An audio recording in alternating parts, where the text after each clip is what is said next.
shoulders and arms, just the vanity muscles. I'm just like trying to get so specifically kind of like in that, triangular shape that, the legs can fuck off for a little bit. Yeah. What about yourself? I had chest and shoulders today because I'm trying to curb. How do you like that split? Chest and shoulders is hard for me. I always feel like my shoulders, like I have had so many like tendonitis and that shit. Yeah. That like, what I'm doing now, it's really only laterals, to be honest. It's like a lightweight, high rep lateral. You're just trying to get that cap. In the beginning and then chest, or like, I think so. Like today is just cable crossover laterals, 3 sets of 20, light dumbbell, 3 sets of 20, and that's it for shoulders. Yeah, just to cap the sides.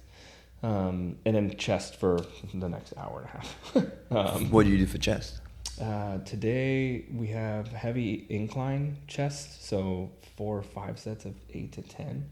Try to do the hundreds if I can. And then flat or floor to then protect the shoulder. Sometimes I like to go incline to floor because then my shoulder can really relax on the ground because it just takes the shoulder out of the completely. And then heavy Smith incline again, so I can hit that upward. The Smith machine for the chest is so fucking good. Yeah, it's so good, man. These bend over flies too have been really cool. Like you're in the like bent over row position, like leaned forward. I'm just getting this like activation and stretch that I haven't gotten in a long time. Wait, bend over fly? What do you mean? Yeah, so the fly cables are high and you're bent forward, like leaning forward, and you're flying underneath you, and it's getting this. And is the bench in the front? There's no bench. You're just standing. Yeah. So it's almost like you're in a dip position. But you're just leaned forward in a dip, but you're really stretching the center. I don't know. They've been really good so far. I love one time I fucked around with that modification. It was just being on a bench, like just incline, like in front of the cable machine, and just like letting the cables like pull you apart. Like, it's the same as a like pec deck, right? I just feel like the handles allow you to get in the perfect position for yourself. Yeah. It's brutal. I'm waiting to get an email about the pec deck and the equipment and treadmill delivery. Oh, no way. So I'm ready for some more stuff. That's awesome. We need it. Yeah. What other cool pieces of equipment are you thinking? Pec deck, the incline chest press, and a Lang leg curl machine. Cool. And 3 treadmills, and we got the Stairmaster. That's what we're doing for now, and then we're going to take a break. All in this space? Treadmills will be on the other side. Yeah. Yeah, so 3 treadmills over there with a TV so you can warm up and just do your cardio. Cool. And then the equipment on that side. Sick. Yeah. So exciting. Yeah, and I believe we're rolling too, right? Yeah. So that's a perfect transition into... well, hit us with the intro, Josh. I feel like that's your thing. All right, guys. Welcome to the Warrior Poet Podcast. Josh and Kesh. What are we talking about today? Today we're talking about, I think we're going to find our way as we go. Isn't that life, everybody? It is. But basically, I think for you and I, that's kind of like how we met and how we bonded just over fitness, really. Yeah. And I think we're going to be talking about just sort of like how fitness helps us navigate through life, whether that is as a means to escape or whether that is as a means to sharpen the iron in order to like achieve what you can achieve. So totally. How did it start for you, Josh? I've always loved fitness. I was always just skinny. And so fitness didn't love me. Brother. Yeah, like I loved something that really didn't love me very much. I was so skinny growing up. So I would try to weight lift and I could always get abs, but like nothing else. Fucking same, literally. It was just a struggle. Ectomorph for life, baby. Yeah, for sure. So like that was the challenge. And then I jump in and dabble with it, in college. And I, when I started having some visual issues, when I started going blind, I found the gym as a stress reliever and a goal to focus on. Right. And so while I was learning to like read Braille and all these things that I didn't want to do, use a cane, I was so unhappy that like I looked forward to that 5 o'clock let out because at 5 o'clock we're out of these classes where I'm doing things I don't want to do. And I would rush to the gym, and for 2 hours, I would just live in there. That was when I was 24. Right on. I started at 24. Yeah. And I would watch, at the time, my favorite fitness influencer was Greg Plitt. And I remember Greg Plitt. Yeah, I loved Greg. He was so motivational. Dude, he was the best, and he was in Burbank. Yeah. He worked out at Miami Fitness. Right. And he passed away, unfortunately. It was really tragic. But I would watch Greg's videos and just hit the gym for 2 hours. As many push-ups as I could do in an hour. Yeah, I feel like every guy has had that. It's either been a fitness influencer or even like an anime character. Like so many boys got into the gym because of like Goku and Dragon Ball Z or like the Marvel superheroes, whatever it is. Bro. Yeah. What's your ultimate physique? Ultimate Physique. I mean, let's go animated, and then let's go real person. I mean, Goku's got a pretty good physique, dude. Dude, it's ridiculous. He's pretty solid. Well, which alternation of like the Saiyan, right? Like, there's just so many. Yeah, there's a lot. Yeah, I don't know. That's a good question. And then real person, that's tough too, because I would say Greg. I mean, I always thought Greg's body was my ideal body. He's a little taller than I am, but Greg Plitt like had a gnarly physique because it was also functional looking. He didn't look overly bulky, but he had every muscle. He's the body double in Watchmen.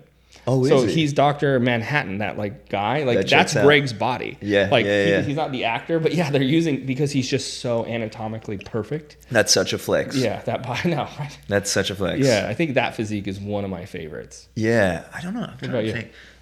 Maybe in the comics, I feel like Spider-Man was always like the physique I loved because like we'd be roughly the same height, but he has that sort of like shredded look, but he's so functional and he's so like, so I love that. And I also felt like that was the one that was the most like realistically achievable, whereas like Superman is just a tank, you know what I mean?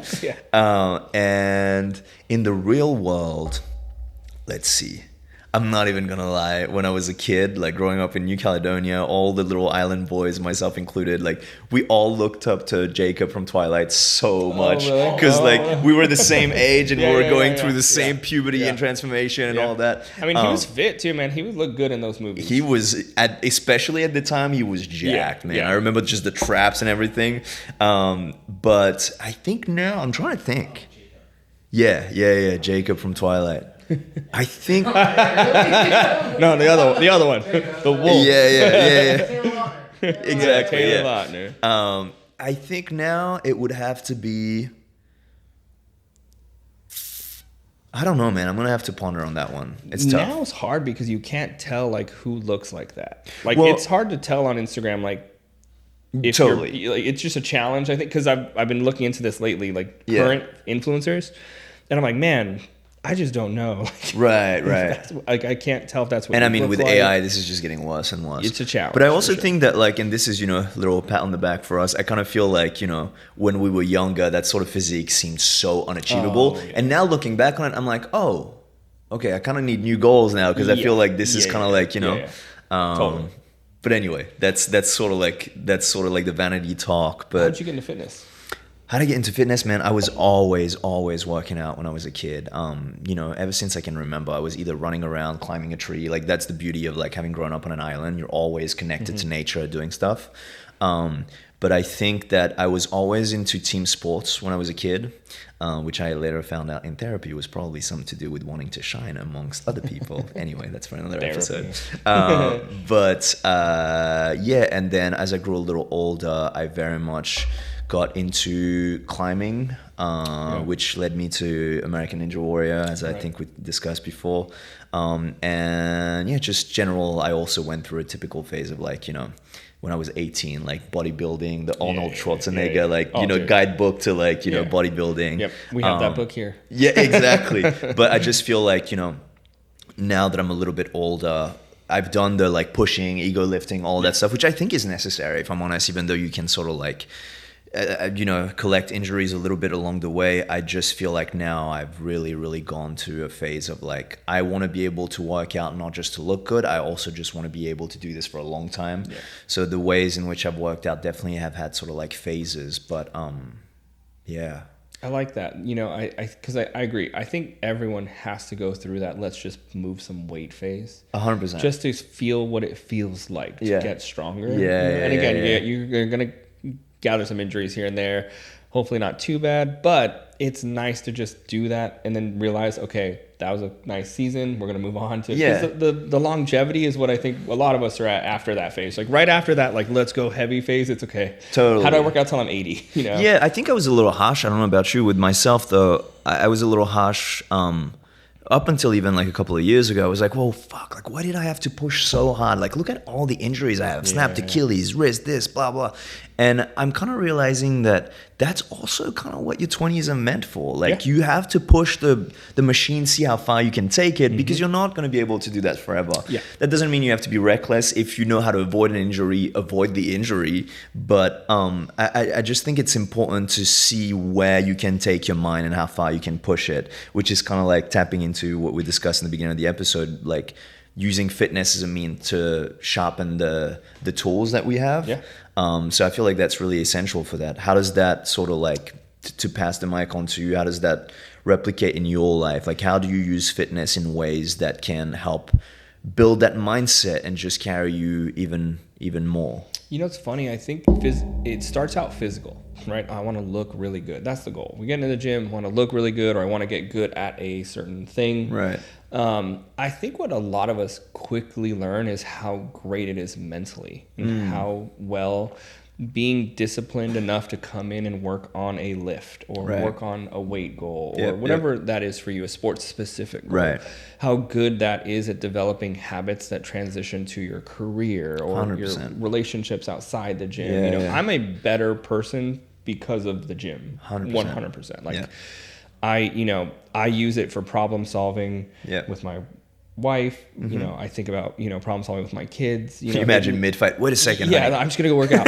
It's ironic too that you say that, because sometimes like my wife will look at me like, hey, you need to go to the gym. Like, okay, fine. And I'll go and I'll work out and I'll process through it. And I'll be like, you know what? Let's try this one more time. This is a little side note, but this is something I don't recommend anybody to do. I remember being in a relationship when I was younger. I was maybe 21 or something.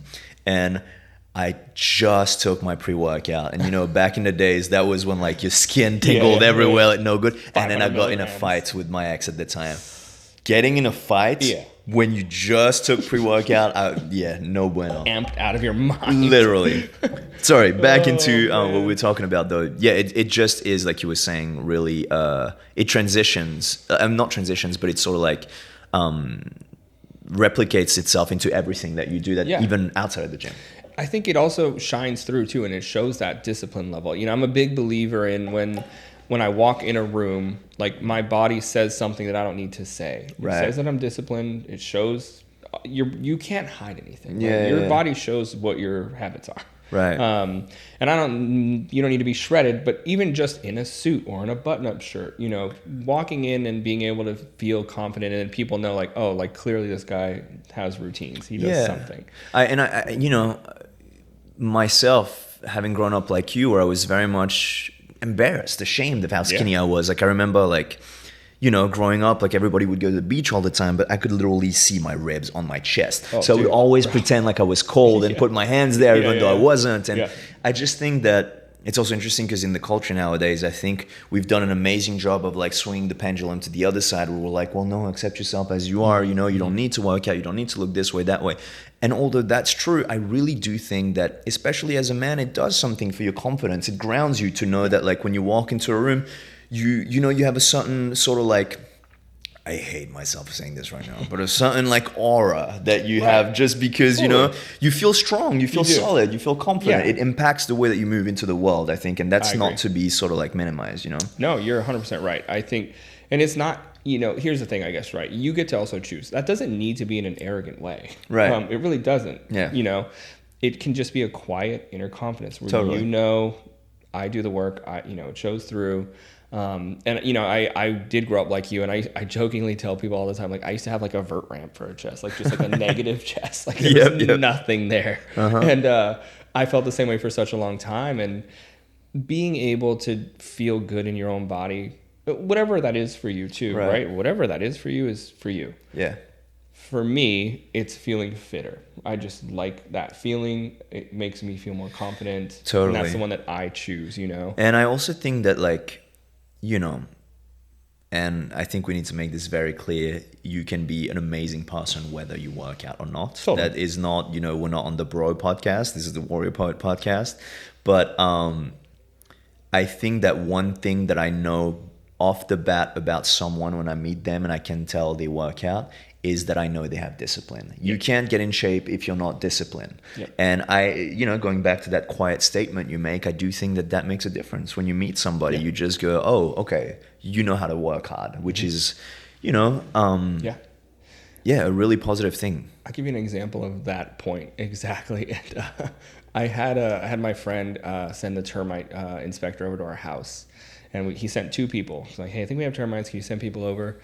And I wasn't home for one of them, and my wife opens the door, and she was like, I opened the door, and the fittest dude is standing there. Yeah. I'm like, termite inspector? And she's like, yeah.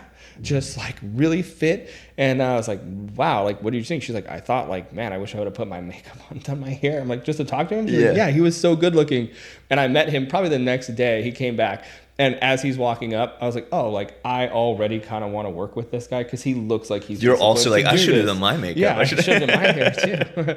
But like, I just seeing that he had that discipline in his body, and like you automatically have that camaraderie. We never met each other before. It's like we'd known each other for years. It's just, I could tell that he worked hard. Right. So I worked hard, and it was that unspoken thing. You know? So it's true. You know what I realized? Something a little interesting about working out for me is I had never thought about working out as not wanting to be weak again, right? Because when you're skinny and you grow up weak, right? I had never thought of it as a motivator. Someone had pointed out to me recently, like, hey, do you think that you work out because you were like once really weak and you don't want to feel weak again? And I was like, well, kind of, I guess. I never thought about it as a weakness thing. Right. It had never crossed my mind before. But I started talking to some friends about it too, where I was like, hey, is there something here? What do you think? And I was surprised at how many people I talked to were like, yeah, this was like stems from when I was picked on as a kid. Like, I don't want to feel that anymore. Yeah. I was on a team, but I wasn't the good player on the team. So I wanted to feel strong. So like physical strength makes me feel like inner strength in a way.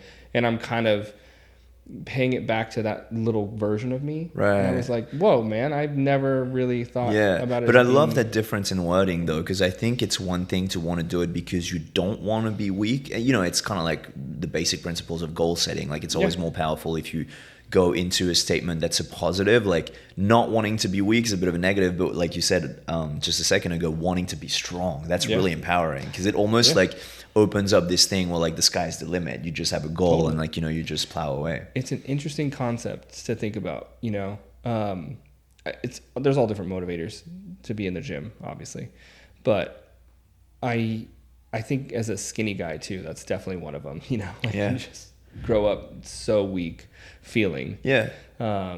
That you develop that strength. And then I think, you know, that strength transitions to other things. But I think it's also like, I know a lot of the journey I've had the last couple of years is inside of the fitness journey itself. I think there is another journey which has to do with why you work out, right? Because in the beginning, like you say, and that was the same for myself, it was very much about wanting to be strong, not wanting to be weak anymore. But then it got to a point where like I started having the physique that I wanted to have, and you know, you do get some nice stuff that come with that, you know, especially because of the culture we're in, social media and all that. Like you get the accolades, you know, you get complimented by girls and this and that. And it's great. It can bring in like more work opportunities and that sort of stuff. But then you're sort of like at the top of the mountain that you created when you were a kid. Like I remember for myself, I'll never forget the first time I opened a men's health magazine. I was 13 years old. I was at my friend's parents' house, and then I just saw this magazine and I saw this guy on the cover, and I looked at it and I was like, I had this vivid moment of like this right there. Mm-hmm. That's what I want to look like when I grow older. Yeah. And then you kind of like get to that place, and then it's this moment, you know, that people reach when they reach their goals. It's like, now what? Mm-hmm. Like this was what was driving the vehicle up to that point, but now what? Now do you just stay there for vanity purposes and kind of forget about yourself, and even forgetting about questioning, am I even happy there?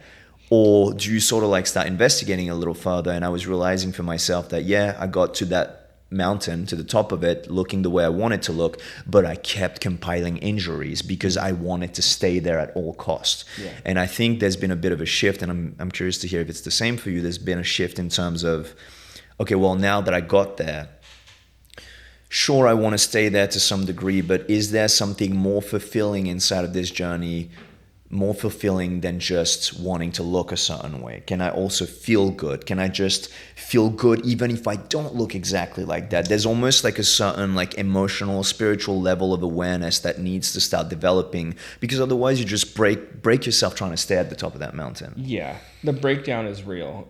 It can get really bad. And, you know, I'm in a place now where I am trying to get back to kind of where I want to be again. But in a much safer way than before. It's also so interesting for you because you're literally like about to compete soon. Yeah, I'm prepping to compete because I want to get back in the shape that I was in, and I also like the routine and the habits of competing. And But also I haven't gotten hurt once this prep. Like, yeah, What's knock the on wood, I know, seriously. Like the last prep, I tore my rotator cuff. Like it was just, I was going hard because I thought I had to. Right. I look bigger now than last time. Yeah. I look better now than last time, and I'm not doing the weight that I was doing. I'm being smarter because to your point, I want to feel good doing this. Totally. And I want to be able to do it for a while. Yeah.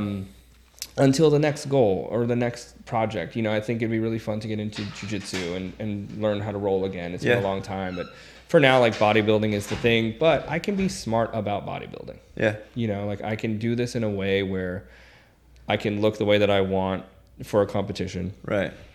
And then kind of let it go and be okay with that. You know? Yeah. I think that's why I love that. I think that's why for me it's been important to not just do gym bodybuilding types of workout, because that's very repetitive. Sure, you sharpen the tools and you look a certain way, all that stuff, but there comes a point where like you I mean, for myself personally, you can only get so much fun out of putting weights up and down, up and down. So getting into sports as well, like you're saying, like, you know, jiu-jitsu, for me it was that was before I tore my Achilles, but I was getting into Muay Thai. Oh, nice. And I loved that. And to go back to the confidence piece, like, you know, I found out very quickly that in that particular sports, like very often the guys that were the best weren't the ones that were showing off their muscles and like, you know, like trying to like KO you at every single punch when you're sparring. Like it was the little guy that, like, you know, had that just, once again,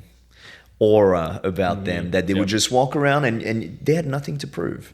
Because if they decided to like fuck you up, they'll fuck you up. You know what I mean? Totally. So I think that's the part about fitness that is the most beautiful to me. It's really, just acquiring that confidence, because, you know, whether it's with other people when you work out or on your own, at the end of the day, you're always kind of like alone having to push yourself. Whether someone is, you know, coaching you or yelling in your ear or this or that, you have to put the work. You have to put one foot in front of the other and push past the pain, push past the lactic acid, push past all those things. And if you do that enough times, I think that's when it sort of like starts bleeding out in positive ways in your life, where you will also face that sort of like talk with yourself, and you know that you're able to push past the point of discomfort, which is great. Yeah, pushing past the point of discomfort. Yeah, you're capable of it. You know, someone summed it up. You're capable of doing hard shit, like in any area. Yeah. It builds that like callus, I guess. Yeah.